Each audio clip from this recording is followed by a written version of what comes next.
Hi, Peter Salemi, and welcome to the Watchman program. Well, as the Passover season is coming upon us, I want to talk to you on today's broadcast about a ritual that receives very little recognition in Christian circles, and that ritual is the cutting and the waving of the wave sheaf. Now, the wave sheaf is pretty much an armload of beautiful grain that's waved before God as an offering of the first fruits of the harvest. And that happens on a Sunday morning around 9 o'clock on a Sunday morning. But when is the wave sheaf cut? And what does it symbolize? And does it have anything to do with Jesus Christ of Nazareth? Well, it has everything to do pretty much with Jesus Christ of Nazareth. Have you ever wondered why Jesus Christ told Mary in John the 20th chapter, verse 17, "Touch me not, for I have not yet ascended to my Father"? He said that because it has everything to do with the wave sheaf offering. Now, before I get on with this subject, I want to offer you this free booklet called Jesus Christ's Resurrection on the Sabbath Day, free of charge, off our website, britishisrael.ca. And there is a section in that booklet that talks about the wave sheaf offering, when it was cut, how it was prepared, and what it's got to do with Jesus Christ of Nazareth. Take a look at this, and I'll be right back.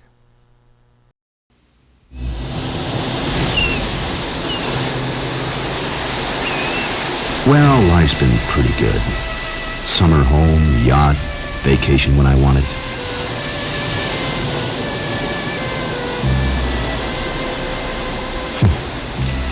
Some little kids sure spend a lot of time with that. Too bad they never last. Yeah, a lot of things are like that. Kids are grown now, and Sandy and I aren't getting any younger. Is this all there is? You can know the answer to this age-old question. What is the purpose of human life? Download your free copy at britishisrael.ca or call or text for a free hard copy at 905-447-4415 or 416-898-7407. After the Passover took place, then came the preparation of the wave sheaf offering. And there were several steps that took place before the offering was waved before God. And these steps were, and I'm going to read to you from the Mishnah, the old Jewish texts that talk about the steps that they took to prepare the wave sheaf offering. In the Mishnah, rather, it says here, first, it was chosen very carefully. It wasn't randomly chosen. It was chosen very carefully, and they would pick the best quality fruits for the offering. Then, after, it was bound. And it says here from the Mishnah, it says, how was it done? The messengers of the court went out and bound the standing grain into sheaves so that it would be easy for cutting. So they would bound it up with ropes. And then it says they would parge it with fire. They used to beat it with reeds and the stems of the plants that the grains should not be crushed. And then, so this was the preparation for the wave sheaf offering. And then they would cut it. Now, when was this wave sheaf offering cut? Well, notice what it says here. When you look at Leviticus 23rd chapter, it says this. Let me just turn to it in the Bible. It says, and ye, Leviticus 23:15, and ye shall count unto you from the morrow after the Sabbath, that's the weekly Sabbath, from the day that ye brought the sheaf of the wave offering, 7 Sabbaths shall be complete. So after the weekly Sabbath, they would wave the offering before God. Now that was the waving, but not the cutting. When did the cutting take place? So it's all prepared, and then it was cut. And this took place, and let me just read to you from the Jewish text here. This is from the Mishnah. It says here that the sickle was put to the grain just as the sun was going down on the weekly Sabbath. The waving took place the morrow after the weekly Sabbath, but the cutting took place at the going down of the sun on the weekly Sabbath. And Edersheim says the same thing in his book, The Temple, Its Ministry and Services. It says here that the temple priests reaped the first fruits sheaf at the going out of the Sabbath. So as the Sabbath was coming to an end, near sundown on the Sabbath day, they would cut the first fruits of the harvest after they prepared it all, and then they would save it. They would save it till, as the Forerunner's commentary says here, the sheaf was offered, meaning waved, before God the following morning, or more precisely between 9 a.m. and noon. And they would take that grain in a wave sheaf, and they would lift it before God, and it was an offering of the first fruits of the harvest, and then it was brought back down to earth. So this is what happened after the Passover, after the Passover, on the first weekly Sabbath at sundown. They would prepare it, and then at sundown on the weekly Sabbath, they would cut the wave sheaf, keep it till 9 a.m. the next morning, wave it before God, lift it up to heaven before God as the offering, and then it was brought back down to earth. This is the ritual of the wave sheaf offering. Now, what does this have to do with Jesus Christ of Nazareth? Well, when I come back, we'll go through some of the symbolism to show you that it has everything to do with Jesus Christ of Nazareth. King Nebuchadnezzar had a dream that troubled him, and Daniel the prophet came to explain what that dream meant. At first he saw a head of gold, and that was the Chaldean Empire, his empire. After that came the arms of silver, and that was the Persian Empire. After that empire came the torso of brass, and that was the Greco-Macedonian Empire. And after that empire came the two legs of iron, and that was the Roman Empire. After this came the part potter's clay and part iron, which is NATO and the EU in our modern day. And then the iron mixed with miry clay.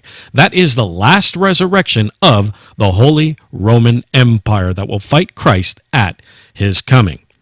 For more details, log on to our website at britishisrael.ca and download your free booklet, What is the Beast of Revelation? Free of charge, off our website, britishisrael.ca. As the wave sheaf was prepared and cut, it was not to be touched. This offering was holy, and God only allowed the high priest to touch that holy offering because it needed to be waved before the Lord. But it was not to be touched. Then after it was offered, then the priest could partake in the offering. As it says here in Jeremiah 2, verse 3, it's all in symbolism, but it's talking about the first fruits.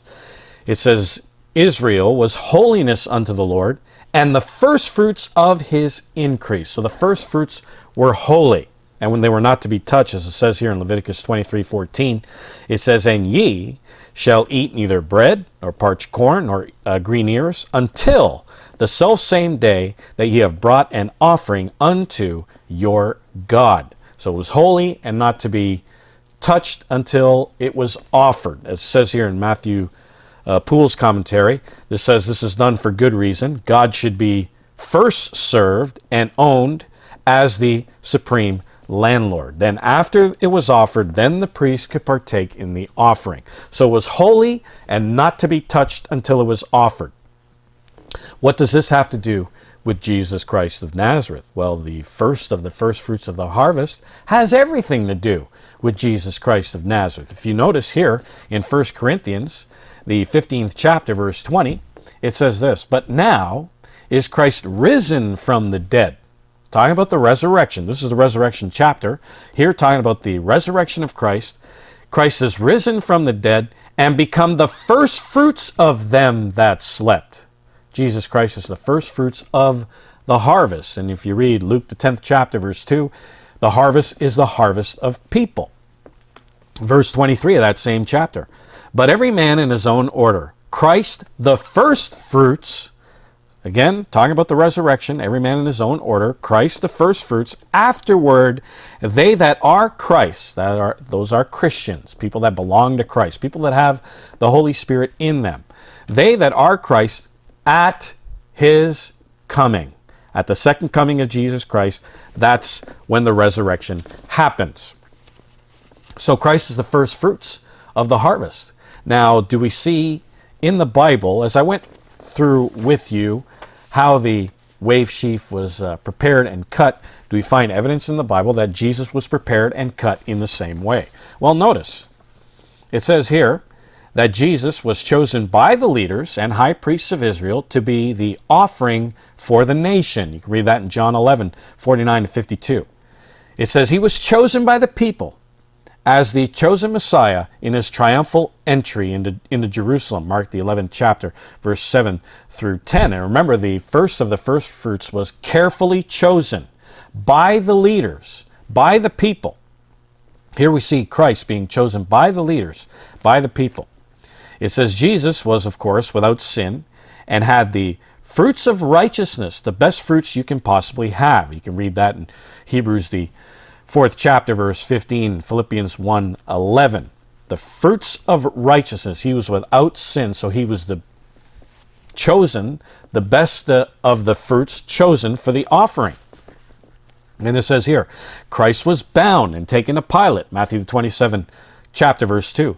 Jesus says, I counsel thee to buy of me gold tried in the fire. His trials that he went through, his passion. And of course, the wave sheaf was parched with fire. You can read that in Revelation 3:18 and Isaiah the 53rd chapter. Then it says that Jesus was scourged and beaten, just like the wave sheaf offering that I read to you in the last segment. And you can read that in John 19:1 and Isaiah the 53rd chapter. Then it says here that Jesus was not crushed. Why? Because not a bone of him was to be broken. Because if his bones were broken, then that would render the sacrifice unclean. And so, was Jesus prepared just like the wave sheaf offering? Absolutely. Because he is the first of the first fruits of the harvest. Now, the preparing took place after the Passover, and the cutting took place the first weekly Sabbath after the Passover. And of course, the cutting represented the resurrection of Jesus Christ. When was Jesus Christ resurrected? Now, I did a separate video on this that you can find on our YouTube channel on Christ's resurrection, when it actually took place. And we show you that the death of Christ took place on a Wednesday, and he died around 3 o'clock in the afternoon. He was buried around 4. Then 3 days and 3 nights later, as Jesus Christ said, he was resurrected, and that took place on the weekly Sabbath. Around 4 o'clock in the afternoon, Jesus resurrected. And we prove that to you in that video if you want to check that out on our YouTube channel. Maybe we'll put the link underneath the YouTube window so you can go directly to that video if you want to watch it. But do we find evidence in the Gospels that when the wave sheaf was cut is the exact same time when Jesus was resurrected? Absolutely. We find it in Matthew the 28th chapter, verse 1. Notice what it says here. It says, in the end of the Sabbath. Now, literal translations have late on the Sabbath. So it was late on the Sabbath, and when does the end of the Sabbath take place? Well, the Bible plainly says, you shall count your Sabbaths from even to even, meaning sunset to sunset. So this is sunset on the Sabbath, the Sabbath afternoon, where they came, and it says, as it began to dawn toward the first day of the week. So here we are at sunset, the end of the Sabbath. Mary comes to the sepulchre, and she sees that the stone's been rolled away. And then an angel says to her, verse 6, notice this, verse 6, it says this. He says, he, meaning Jesus, is not here, for he is risen, past tense. And this is near the end of the Sabbath. Jesus was gone already. When did he resurrect?